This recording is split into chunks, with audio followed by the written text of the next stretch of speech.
কুল হাল ইয়াস্তাবিল্লাযীনা ইয়ালামুনা ওয়াল্লাযীনা লা ইয়ালামুন। যারা জানে তারা এবং যারা না জানে দুটোই একই কক্ষে নয়। সমান্তরাল রেখা কিন্তু দুটোর এক নয়।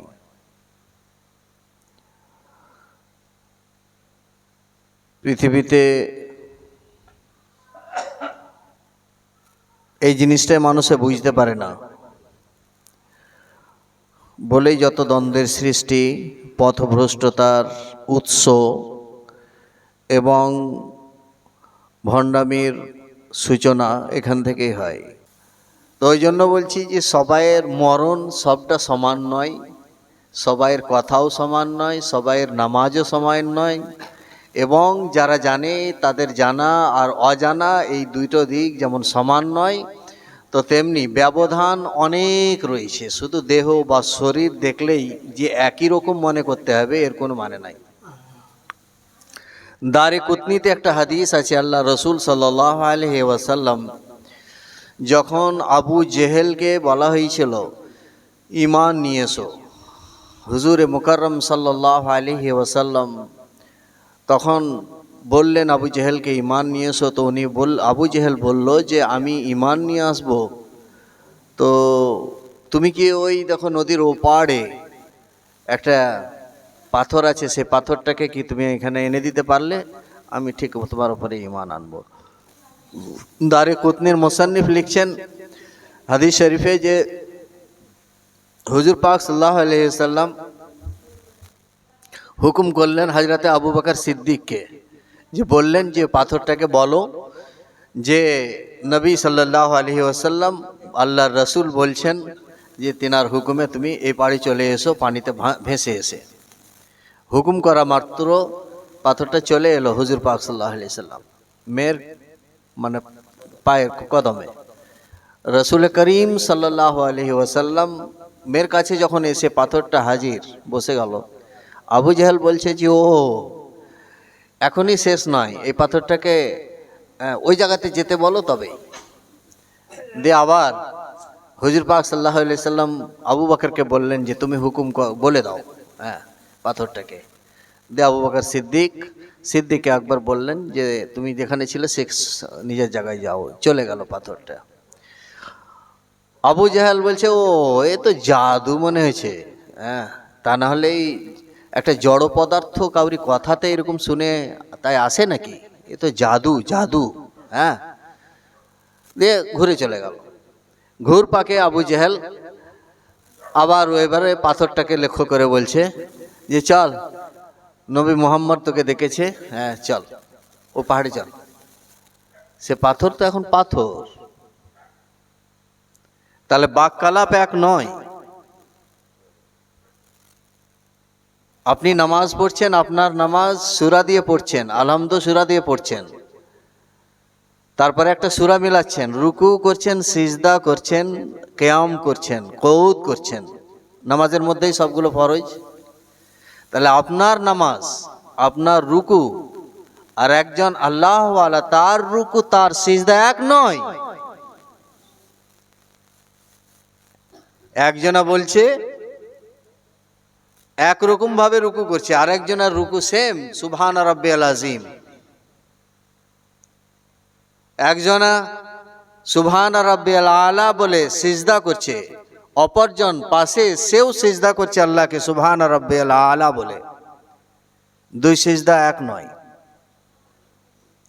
যে আল্লাহওয়ালা, আল্লাহ প্রদত্ত ইলম যার কাছে আছে, ওয়া আল্লামনাহু মিন লাদুন্না ইলমা যার কাছে আছে, তার রুকু আর এই মুসল্লির রুকু আসমান জমিন তার থেকেও বেশি পার্থক্য আছে।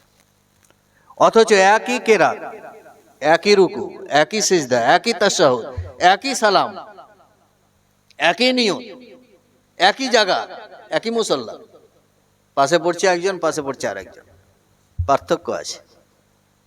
হযরত ঈসা আলাইহিস সালাতু ওয়াস সালাম বলছেন যে উহিল মাউতা ওয়া উবরিহু লাকমাহা ওয়াল আবরাসা ওয়া উহিল মাউতা, বেইজনিল্লাহ আমি জিন্দা করতে পারি, আমি জিন্দা করতে পারি, আমি কুষ্ঠব্যাধিকে ভালো করে দিতে পারি,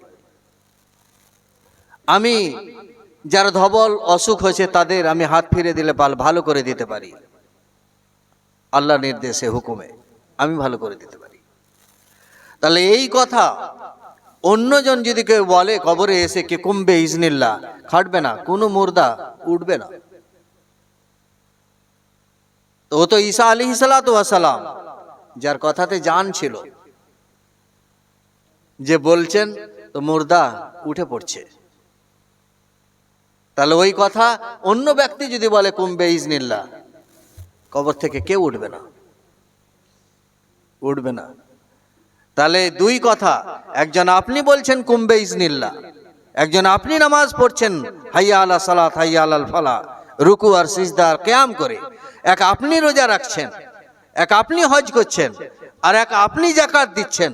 আর যাকাত দিয়েছেন হযরতে সৈয়দনা কে গৌসুল আজম, যাকাত দিয়েছেন হযরতে নিজামুদ্দিন আউলিয়া, নামাজ পড়েছেন হযরতে মুজাদ্দিদ আল-ফিসানি আহমদ সরহন্দি, রুকু করেছেন হযরতে খাজা মাসুম, সিজদা করেছেন হযরতে আব্দুল আহাদ রাহিমাহুল্লাহ তাবারাক ওয়া তাআলা।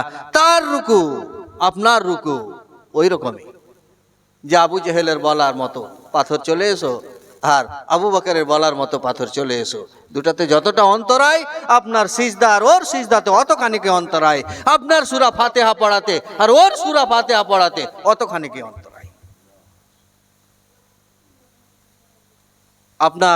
আপনি দেখেন চোখ দিয়ে, আমি দেখি চোখ দিয়ে, আর যারা দেখার তারা আল্লাহ দেওয়া চোখ দিয়ে আভ্যন্তরের দৃষ্টিতে এমনই দেখে। যারা এখানে আছে তো কত কোটি কোটি শত শত মাইল দূর থেকে তারা উপলব্ধি করে, বহু দৃষ্টান্ত আছে। আমি সারাংশ কথা এটা বলছি যে সবটাই সমান নয়। এই সমান ভেবে সমান মনে করে যদি হিসাব করতে যাওয়া যায়, যে ও তো 3 বার রুকুতে তসবিহ পড়েছে, আমিও তো রুকুতে 3 বার তসবিহ পড়েছি, তাহলে ওর রুকু আমার রুকু সমান, ওর সিজদা আমার সিজদা, এ গন্ড মূর্খের কাজ। ও সূরা ফাতিহা কোরআনের হাফেজ, আমিও কোরআনের হাফেজ, এ গন্ড মূর্খের কথা। মানে ধৃষ্টতা, এমন ধৃষ্টতা, সেটা তো আমি উদাহরণ দিয়ে বললাম যে তুমি সারা জীবন মেহনত করে যাচ্ছ, হাসিল কিছুই হয়নি, আরো সামান্য একবার নিজের প্রভুকে যদি আল্লাহ বলে স্বীকার করেছে এবং ডেকে দিয়েছে, গোটাই বরবাদ হয়ে গেছে। নূহ আলাইহিস সালাতু ওয়াস সালাম একবার শুধু বললেন, হ্যাঁ জি আর পারছি না, আর পারছি না, 12 কত 950 বছর ধরে হেদায়েত করলাম আমি, আর পারছি না, তুমি এদেরকে এক কাজ করো দিনি আল্লাহ। একবার বললেন, কি হলো অবস্থাটা তো জানেন, ডুবে গেল গোটাই। তাহলে তোমার সারা জীবন আল্লাহর জন্য কান্না করা, আল্লাহকে ডাকা, নামাজের মধ্যে, তাশাহুদের মধ্যে, কেরাতের মধ্যে, কোরআনের মধ্যে, সারা জীবন আল্লাহ আল্লাহ আল্লাহ করে তোমার জিকির করা, সারা জীবন তাকে ডাকা। আর ও ব্যক্তি যদি একবার আল্লাহকে আল্লাহ বলে, সারা জীবনের তোমাদের সম্মিলিতভাবে আল্লাহ বলার সমান, তার থেকেও বেশি ওজন যদি একবার বলে দেয় আল্লাহকে আল্লাহ। তো পার্থক্য নেই, নামাজে পার্থক্য নেই, ইবাদতে পার্থক্য নেই, সবেই পার্থক্য আছে, কোনোটাতেই সমান নয়। তার হাতে পার্থক্য, তার পাতে পার্থক্য, তার মাথায় পার্থক্য, তার সবেই পার্থক্য। হযরতে ইউসুফ আলাইহিস সালাতু ওয়াস সালাম যখন ভাইরা এসে বলছেন, কোরআন শরীফ 12 পারার আয়াত, মুসা আলাইহি হযরতে ইউসুফ আলাইহিস সালাতু ওয়াস সালাম এখন বলছেন যে ওই ভাইগুলোকে, যে তোমার বাপকে নিয়ে এসো, তবেই ওই দেবো, ওই গ্লাস চুরি করে রেখে দিয়েছিলেন, হ্যাঁ লুকিয়ে রেখে দিয়েছিলেন ইউসুফ আলাইহিস সালাম। তো বলছে এতে গ্লাস তো দেওয়া হবে না, তোমার বাপ কোথায়? তো বলছে বাপ আমাদের বৃদ্ধ হয়ে গেছে, দেখতে পাই না, আসতে পারবে না। ইউসুফ আলাইহিস সালাম নিজের ভাইদেরকে বলছেন, লম্বা ঘটনা, আপনারা হয়তো ইতিহাসে শুনেছেন বা মানে পড়েছেন, যে শত্রু ছিল ইউসুফ আলাইহিস সালাম তার ভাইগুলো, 10 ভাই। তো আহাদা আশারা 11 ভাই। তো আহাদা আশারা কাওকাবাম ওয়াশ শামস ওয়াল কামারা রাআইতুহুম লি সাজিদিন। তারপরে একটু পরে কিছু কয়েক পৃষ্ঠা পরেই বলা হয়েছে যে সেই ভাইগুলোকে এবারে যখন ইনি রাজা হয়ে গেলেন ইউসুফ আলাইহিস সালাম, তখন বলা হচ্ছে যে তোমার বাবা চিনতো না, কিন্তু একটা বহুদিনের ব্যবধান চিনতে পারেনি। দিয়ে বলছে সেই নিজের ভাই একটা ওর গ্লাসকে লুকিয়ে রেখে দিয়েছিলেন ইউসুফ আলাইহিস সালাম, বলে তোমরা গ্লাস চুরি করেছো, আমি তো দেবো না অত সহজে, তোমার বাবাকে নিয়ে এসো। বলছে বাবা তো অন্ধ। কি বললেন, নিয়ে যাও এ কামিজ আমার, নিয়ে যাও আমার এই গায়ের অঙ্গ রাখা, আঙ্গার খা বলতো না আগে, এই আঙ্গার খাটা নিয়ে যাও। যে আঙ্গার খাটা ইউসুফ পরেছে, যে আঙ্গার খাটা ইউসুফ নিজের গায়ে দিয়েছে, যে আঙ্গার খাটা ইউসুফ পরে পরে ছিঁড়ে গেছে, যে আঙ্গার খাটা ইউসুফের মানে বোতাম ছাড়া আর ছিঁড়া, এই আঙ্গার খাটা নিয়ে যাও, নিয়ে গিয়ে তোমার বাবা অন্ধ বাবার চোখে এইভাবে ফিরে দিবে, দৃষ্টি চলে আসবে, সেই বাবাকে নিয়ে এসো, তবেই হলো। তাই সেই ছিঁড়ে আঙ্গার খাটা দিলেন ভাইদেরকে। ভাইরা গিয়ে হজরতে ইয়াকুব আলাইহিস সালাতু ওয়াস সালাম তিনার মুখে বলিয়ে দিলেন, চোখে বলিয়ে দিলেন, দৃষ্টি চলে এলো। তাহলে তোমার নামাজ, 2 নামাজে ব্যবধান তো আছেই, ইবাদতে তো ব্যবধান আছেই, রুকুতে ব্যবধান তো আছেই, হজে ব্যবধান তো আছেই, তোমার চাল চলন সবই ব্যবধান আছে। এমনকি তার জুতো, তার পা, তার হাত, তার অঙ্গ রাখা, তার ছিঁড়া লুঙ্গি, ছিঁড়া গামছাতেও ব্যবধান আছে, ছিঁড়া গামছাতেও ব্যবধান আছে। শুনেছিলাম হযরতে শাহ আলিমুদ্দিন রহমতুল্লাহ আলাইহি আব্বার মুখে শুনেছিলাম যে কোন খ্যাপা ছিল, দি গরু নিয়ে আসছিল, দি গরুটা আসছিল না, মানে নিয়ে আসছিল খান ইয়েতে ওড়াহারে, দিয়ে যাবার সময়তে 24 পরগনা কোথা থেকে নিয়ে আসছিল, তাই শুনেছিলাম দিয়ে না কোথা থেকে মারে 1 থাপ্পড় গরুটাকে, জোরে চাম করে 1 থাপ্পড় মারে। যখন এবার শাহ আলিমুদ্দিন রহমতুল্লাহ এর কাছে এসেছেন, তখন শাহ আলিমুদ্দিন রহমতুল্লাহ আজকাল মানুষ বুঝে না, দেখতে বেটা এটা পিঠটা চুলকে দিত, পুটটা চুলকে দিত, দিয়ে পিঠটা চুলকে দিচ্ছে, তেল মাখাচ্ছে, তো দেখছে 5টা আঙুলের দাগ পিঠে। বলছে হুজুর পিঠে মারার 5টা আঙুলের দাগ কিসের? তো বলছে আর বলো না, মানুষ সব বুঝে না তো, মানুষ সব বুঝে না, সবার সাথে একটা কানেকশন আছে, মানুষ সব বুঝে না। এবার খুলে উনি আর কি বলবেন, কথাগুলো ছিল ওই রকমই, মানুষ সব বুঝে না তো, মানুষ সব বুঝে না। আর বলবি তো বলো, ওকেই হুকুম হয়েছে যে আমাদের পিঠে একটু চুলকে দাও তো, তেল লাগিয়ে দাও তো, 5টা আঙুলের দাগ। আর একটা নিসবত আছে, তার জুতোর সাথে একটা নিসবত আছে। তার জুতোকে তুমি পায়ে করে সরাচ্ছ, তার জুতোকে, তার জামাকে তুমি দিচ্ছে তাচ্ছিল্য ভাবছো, ওতে রূহ আছে, তার জুতোতে রূহ আছে, আত্মা দেওয়া আছে, নিসবত হয়ে গেছে মহান পরওয়ারদিগারে আলমের সাথে নিসবত আছে, তার জুতোর সাথে, তার স্যান্ডেলের সাথে, তার কাপড়ের সাথে, তার ছিঁড়ে জামার সাথে। বলেই তো আমির খুসরু কিনেছিলেন ওই জুতোটাকে, কত দামে, লাখ লাখ নয়, কত লক্ষ দিনার কিনেছিলেন তখনকার জামানাতে হযরতে নিজামুদ্দিন রহমতুল্লাহ আলাইহি। তো এটাই হচ্ছে ঘটনা, যে সবটাই সমান নয়, যে হাত পা আছে বলে হাত পা থাকলে যে সব সমান, ও সমান, এ সমান, ও সমান, ও সমান। ও তো নামাজ পড়ে, আমিও নামাজ পড়ি, ও তো রোজা রাখে, আমিও রোজা রাখি, ও তো দিনের কাজ করে, আমিও দিনের কাজ করি। আরে তোমার দিনের কাজ আর ওর দিনের কাজের মধ্যে তার থেকেও বেশি, আসমান জমিন থেকেও বেশি যদি আরো কোনো দূরত্ব আছে, তার থেকেও বেশি দূরত্ব তফাৎ আছে, এতটা লিঙ্ক নিবিড় আছে যে তুমি ওইখানে যদি হাত মারো, 5টা আঙুলের দাগ গরুকে না লেগে লাগছে কোথায়? আলিমুদ্দিনের পিঠে। এই আলিমুদ্দিনের পিঠে চড় লাগেনি, এই চড় তো লেগেছে আরো কোথাও, আরশে আযমে। এই চড় কোথাও আরো কোথাও লামাকাতে গিয়ে পড়েছে।